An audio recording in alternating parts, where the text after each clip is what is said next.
Olá, a nossa análise de hoje vai mergulhar num período que, nossa, mudou completamente a cara do Brasil. Entre 2003 e 2018, o país viveu uma verdadeira montanha-russa, sabe? Foi de avanços sociais incríveis para uma divisão política tão profunda que redesenhou o cenário todo. E para a gente entender essa montanha russa, tem um ponto de partida fundamental, um desafio que estava no centro de tudo, a tal da vulnerabilidade social. Mas afinal, o que é isso na prática?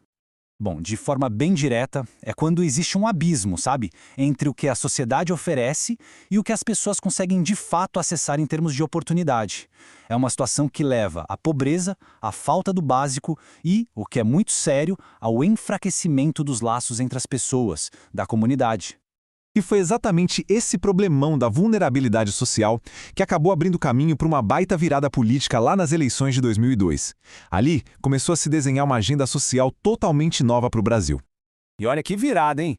Depois de tentar 3 vezes, Luiz Inácio Lula da Silva finalmente foi eleito presidente. E não foi por pouco não. Foram mais de 61% dos votos, um número gigante que deixava bem claro o recado da população. A gente quer mudança. E não é para menos, né? O país vinha de um período bem difícil, de pouco crescimento e muito desemprego. E a resposta do novo governo veio rápido, com um pacotão de programas sociais que marcaram época. Tinha o Fome Zero, que, como o nome já diz, queria garantir comida no prato de todo mundo. Aí veio o Bolsa Família, que juntou várias ajudas que já existiam e virou um modelo para o mundo todo, reconhecido até pela ONU. E na educação? Nossa, o impacto foi gigantesco. A gente está falando de cotas nas universidades, o ProUni dando bolsa em faculdade particular e a criação de um monte de novas universidades e institutos federais. O legal é que tudo isso, todas essas políticas sociais, não aconteceram no vácuo. Elas vieram junto com um período de crescimento econômico muito forte. Isso trouxe mudanças que dava para ver, para sentir no dia a dia.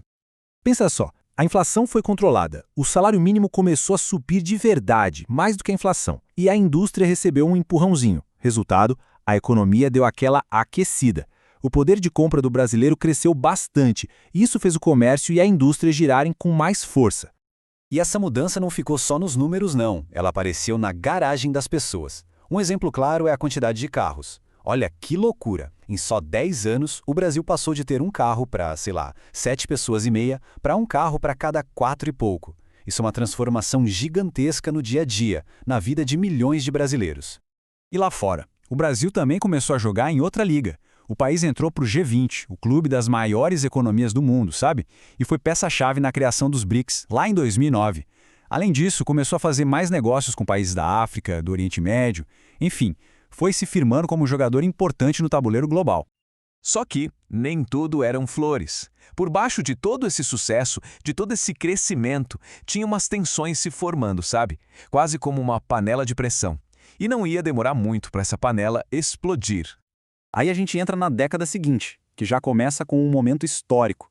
Dilma Rousseff é eleita a primeira presidente do Brasil, um baita marco. Só que o cenário já era outro, bem mais complicado, a crise econômica mundial começou a bater aqui, o crescimento do Brasil deu uma freada e, para completar, os gastos enormes com Copa do Mundo e Olimpíadas começaram a gerar uma insatisfação geral. Era um tempo de contradições, sabe? De um lado a promessa, do outro os problemas crescendo. E aí a coisa esquentou de vez. Foram 3 eventos em sequência que botaram fogo no parquinho. Primeiro, em 2013, as ruas explodiram em protestos por causa de um aumento na passagem de ônibus. O que começou pequeno virou algo nacional. Logo depois, em 2014, estoura a Operação Lava Jato, uma investigação de corrupção de proporções gigantescas. E como se não bastasse, no mesmo ano, a gente tem uma eleição presidencial super apertada que deixou o país rachado no meio. E tinha um slogan nos protestos que resumia perfeitamente o sentimento da galera. Me chama de Copa, investe em mim. Era genial, né? O recado era direto. O povo queria investimento ingente em saúde, em educação, não em estádios caríssimos. Então, junta tudo isso. Crise na economia, os escândalos de corrupção pipocando e o povo na rua. Essa mistura foi a receita para uma ruptura institucional, algo que o Brasil não via há muito tempo. E o ponto máximo de toda essa confusão política foi o processo de impeachment. Começou na Câmara, foi para o Senado e a acusação formal contra a presidenta Dilma foi de crime de responsabilidade. O que é isso? Basicamente, a acusação era de usar umas manobras no orçamento para, digamos, embelezar as contas do governo. No fim das contas, em agosto de 2016, o Senado bateu o martelo e confirmou o impeachment. Com a saída da Dilma, quem assume é o vice, Michel Temer. E o governo dele já chegou implementando medidas bem duras e impopulares. A mais famosa foi o teto de gastos, que congelou os gastos públicos por 20 anos. Teve também uma reforma trabalhista bem polêmica, que mudou um monte de regras e tirou algumas proteções dos trabalhadores. Tudo isso com o desemprego subindo, o resultado, claro, foi muito protesto e uma aprovação popular lá no chão. E todo esse cenário, essa agitação social e política toda, foi o que preparou o palco para a eleição de 2018. E essa não seria uma eleição qualquer. Ela ia ser jogada num campo totalmente novo. E foi uma eleição onde as redes sociais e os aplicativos de mensagem, tipo WhatsApp, tiveram um peso gigantesco. Nesse contexto, Jair Bolsonaro foi eleito presidente com pouco mais de 55% dos votos no segundo turno. Foi um divisor de águas, sabe? Mostrou um novo jeito de fazer política, de se comunicar e de mobilizar as pessoas. E o que explica esse resultado? Bom, os analistas apontam principalmente para duas coisas. Primeiro, um cansaço geral, um desencanto mesmo com a política tradicional. E segundo, um discurso muito forte de combate à corrupção que encontrou eco na população. Essa frustração com o sistema foi, sem dúvida, um fator decisivo. Olha, essa jornada do Brasil de 2003 a 2018 é um baita estudo de caso.